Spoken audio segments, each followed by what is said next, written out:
Outrage. Written in the early 1990s for the Commodore 64 by Austrian developer Bernd Buchegger, member of Cosmos Designs. Outrage was meant to be the Hawkeye killer, Hawkeye being a well-respected game made by the Boys Without Brains and published by Thalamus in 1988. Outrage was Bernd's first and, so far, only game. It took from 1990 to 2020 to get the game published.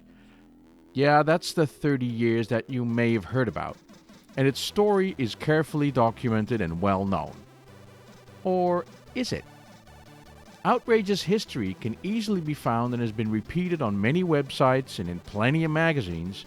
It's easy to get an idea of how things went down, but sometimes when history is recounted, certain things receive a little less attention than perhaps they should.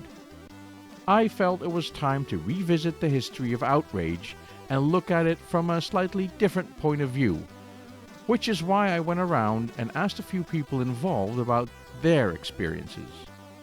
Well, let's run down the history of Outrage very quickly. After becoming a member of Cosmos Designs, Bernd starts building a run-and-gun game in the style of Hawkeye during the weekends while he is attending a boarding school. He starts in 1990 and 2 years later an alpha version of Outrage is done. In July of 1993, C64 magazine publishes a Böder-organized programming competition and Bernd enters.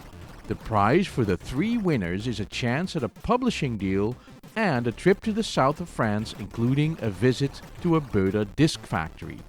Sadly though, in December of that same year, Böder pulls out and the 3 winners get no prize at all.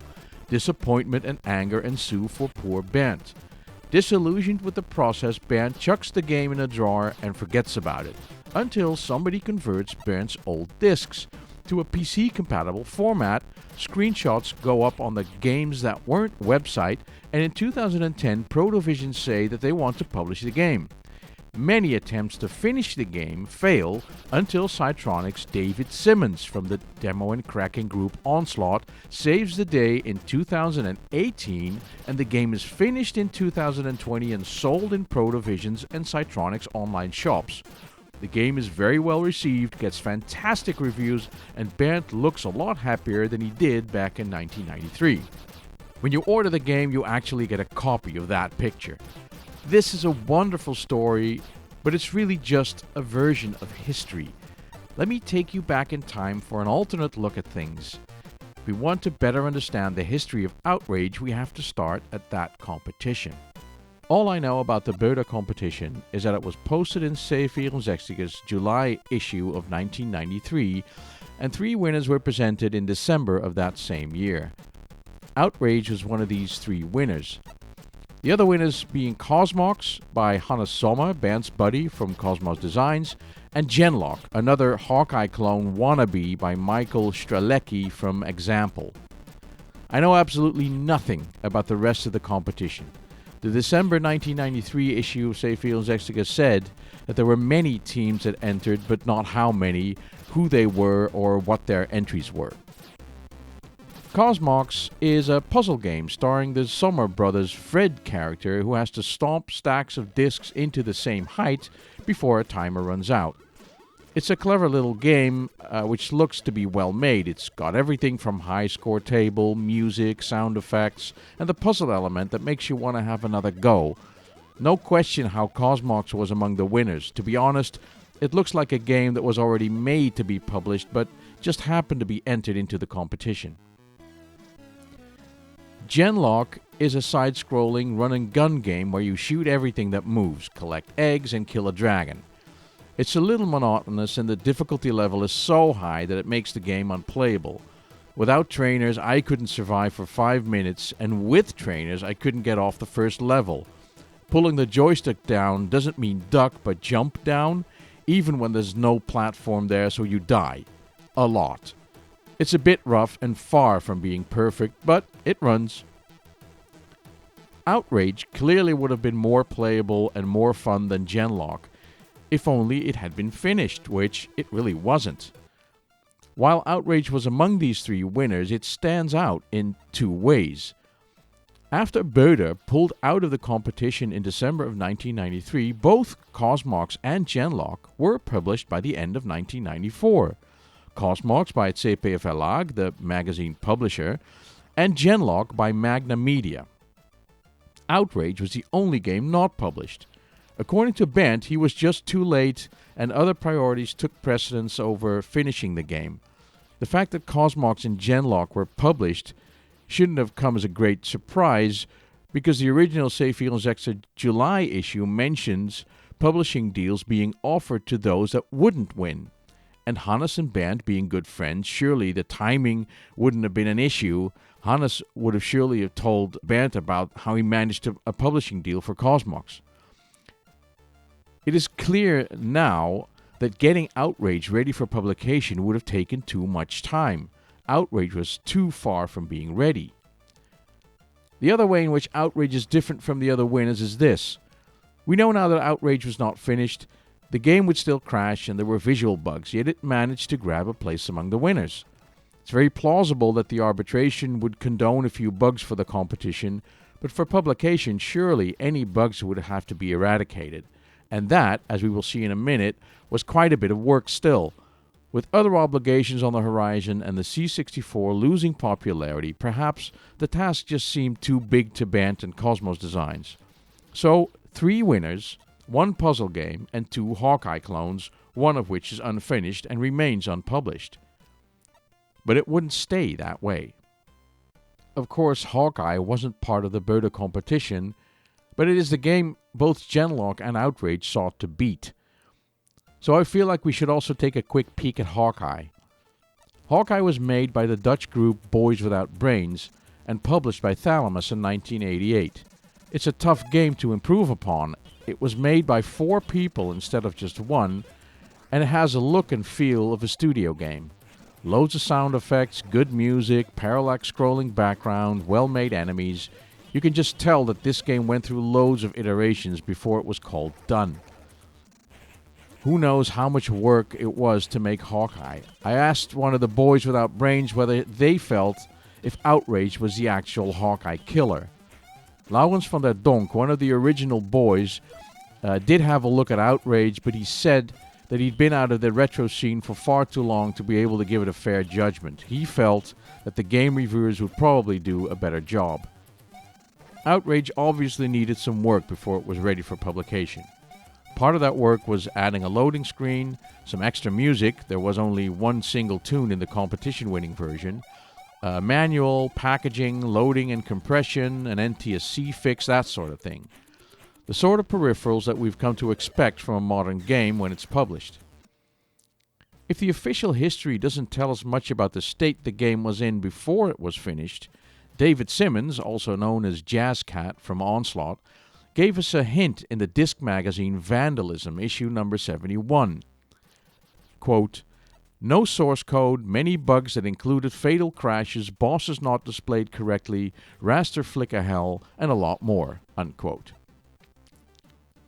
After it was decided that Outrage needed to be published, it first had to be finished, and David Simmons was the guy to take on the task of organizing it.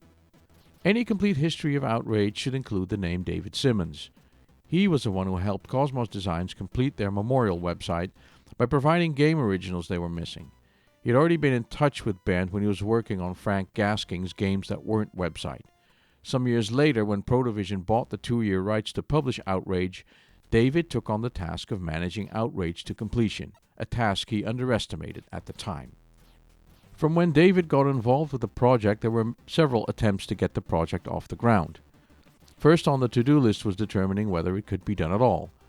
Because as David states, the game was in bad shape. There was no source code or documentation, and the game existed in several versions, each with levels in different stages of development. Although this made the job more difficult, it wasn't impossible. A team analyzed and documented the main code, the levels and the end sequence of each version, and combined them into a master version to work from.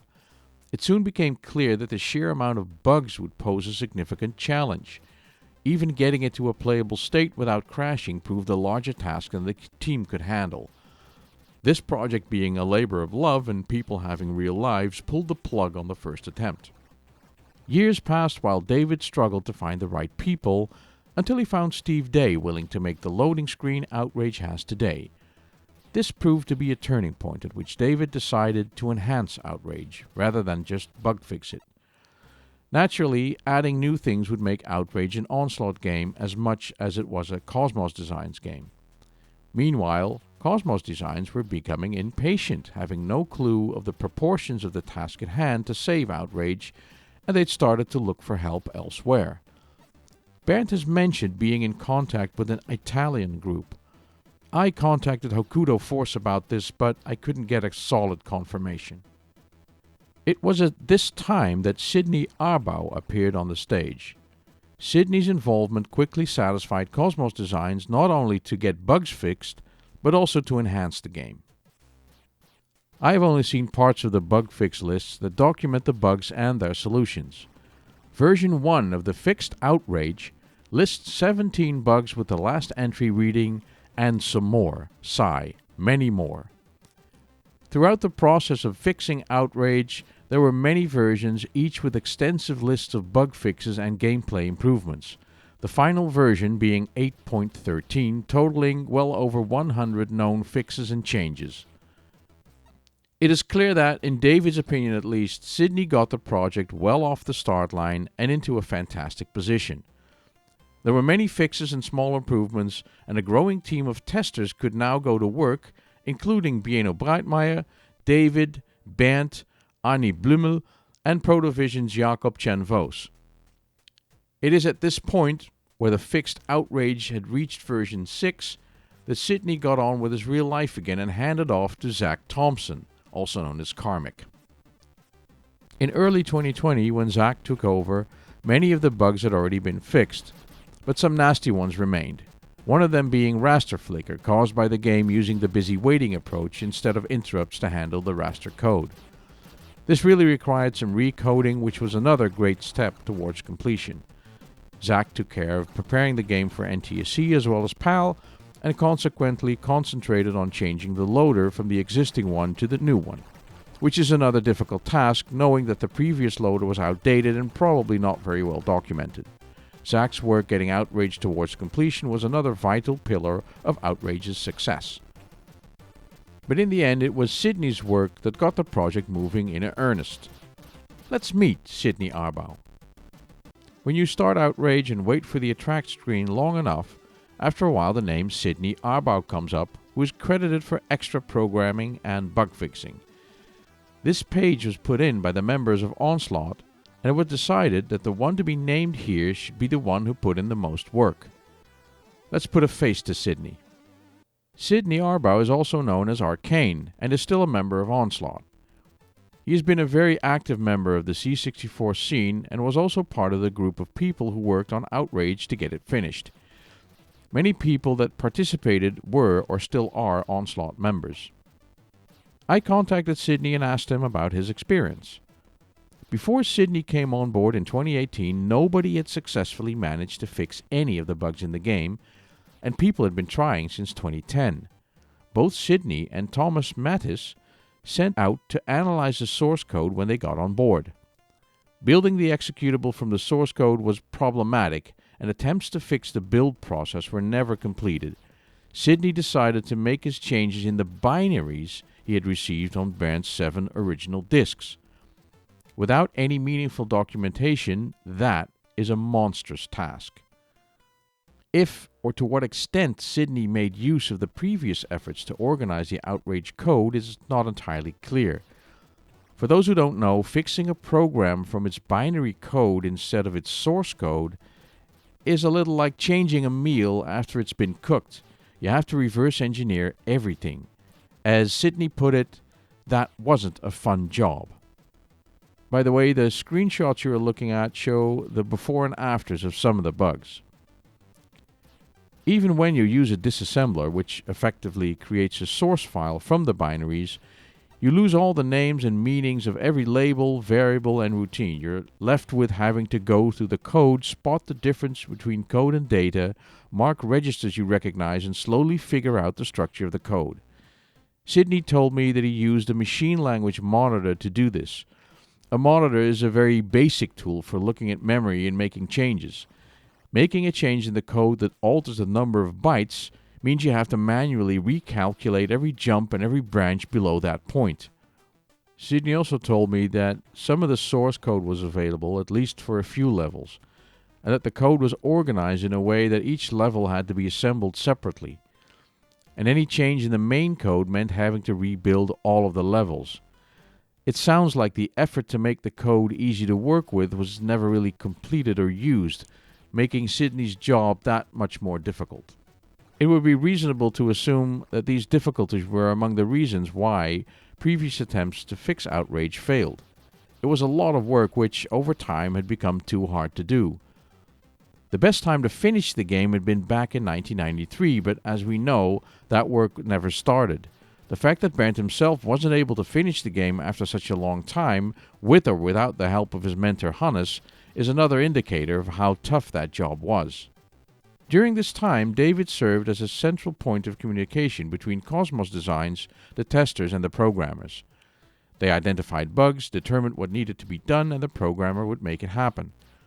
Communication mainly went through fix lists, naming the bugs, their solutions, and the code required.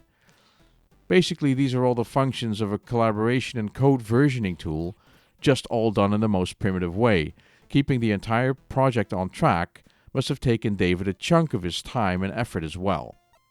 Sidney says he spent 12 months by himself fixing bugs and improving the game, while all the time leaving the game intact as much as possible. In the end, it was still to remain Bernd's game. After Sidney was done, he says that he was so fed up that he didn't touch a Commodore 64 for about a year and did nothing for the Onslaught group. If it hadn't been for Sidney's efforts, there wouldn't have been an Outrage at all. You would be forgiven to expect Sidney to be lauded copiously in interviews that Bernd granted to magazines and podcasts after the publication of Outrage. However, in all of the interviews I read and listened to, Sidney is mentioned only twice. Going by the way Outrage is presented currently, you wouldn't know about the crucial role of Sidney's share in the process, apart from his name being listed in the game. Naturally, I asked Bernd about this, and he immediately acknowledged the work Sidney, Zach, and David did and was happy to share the limelight. However, when I asked him about the difference between his original and the current version, his description regarding Sidney's work in particular was minor tweaks to level 1 and some bug fixes, some caused by the conversion of the original discs to PC. I want to emphasize here that among everyone I spoke with, nobody seemed to feel any resentment or ill will towards each other, and everyone seemed proud of their contribution to the end result. The goal of the entire project, and hereby everybody's personal goal, was to finish Bernd's Outrage, which they certainly did. Besides the bugs and the playability fixes by Sidney and Zach, much effort was put into the storyboard by David, the music by Roy Whitting, the box art and manual by Lobo and Trevor Story, the Petsky notes file by Cal Scewthorpe, the IDE 64 fix by Thomas Mattis, not to mention all the effort put in by Protovision and Cytronic. So many people were involved in bringing Outrage up to par and beyond. It really was an effort powered by people from the scene. Outrage turned out to be a wonderful example of the good things the C64 community can achieve when they believe in a common goal. It is this combined effort that should be in the limelight. If anything about Outrage should be celebrated, it's not the quality of the game itself, but the combined effort of the people involved. As impressive as Outrage's time to market has been, much of that time was spent in Bernd's drawer, waiting to be rediscovered. That said, 30 years is still a long time. Not quite as long as War On, which took 34 years to reach completion, but Outrage is in the leading pack nonetheless. Sadly for Bernd, that's not good enough to be entered in the Guinness Book of Records like Duke Nukem was with its 5,156 days, about 14 years, which seems to be on Bernd's wish list for Outrage. Although at the time of the making of this video, Beyond Good and Evil 2 has the record with 5,234 days. None of these facts are keeping Bernd from trying though. Let's wish him the best of luck. That brings us to how the game was received by reviewers. While Outrage came onto the market with some modern peripheral aspects like loading screen, updated music, and a cartridge version, it was still basically a 90s game. But it got some amazing review scores, even placing it above some of the modern classics. But while indispensable, do modern secondary functions of a game really make them worthy of the highest marks? And so, can a 90s game really compete with the likes of Metal Warrior Ultra or Sam's Journey? Having gone through all of them, the reviews of Outrage are mostly positive, with a few moderate ones as well. Some are ridiculously positive, but there are none that are outright negative. The raving reviews generally mention the same things: amazing graphics, music, gameplay, and replayability. The most commonly heard criticisms are bad color contrast, the pacing of the game, the run in the run and gun seems to falter, some gameplay oddities like falling off platforms, surprise kills by falling stones, enemies spawning at your feet, and the fact that it has only 5 levels. In short, a 90s game lacking modern-day sensibilities, which, after a 30-year time period, some say is a bit of a disappointment. But much of the effort was to remain true to Bernd's original, and if the level editor Bernd had mentioned had survived, this might have been a redeeming factor. With all of Outrage's reviews ranging between utterly amazing and just average, you're left wondering, is this game fantastic or just average? The problem with reviews is that some of them are made by people who don't produce a lot of reviews at all, making it impossible to gauge what their score means. Tom Wedlake's review of Outrage, for instance, is all 10s across the board. Against Tom's other reviews, which total exactly 0, all it means is that Tom really liked the game. But that's not a review, it's just one guy's opinion. Good marketing material, though.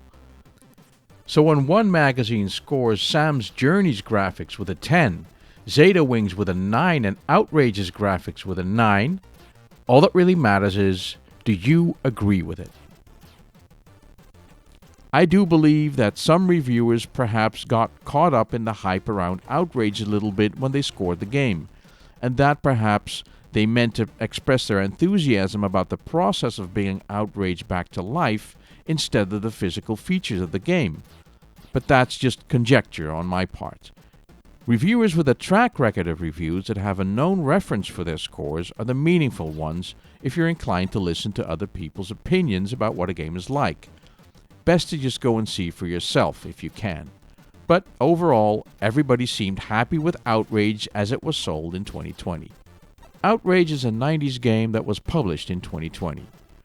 By the efforts of many people, Outrage was transformed from what was a competition-winning but buggy mess into a finished game with all the modern bits and bobs. The hype created around it using some careful marketing has pushed it to the top of the review charts, perhaps rewarding the risk Pro Division took and fulfilling one Austrian boy's dream. Some of the current community's well-known names have contributed to making Outrage a success, but mostly unmentioned until now has been the fantastic work by the unsung heroes of Outrage. First and foremost, Sidney Arbouw for pulling off the monumental 12-month task of fixing the code from the binaries, David Simmons for finding and then coordinating between everyone involved, and Zach Thompson for adding the NTSC fix and the compression and loader code. Unsung heroes, no more.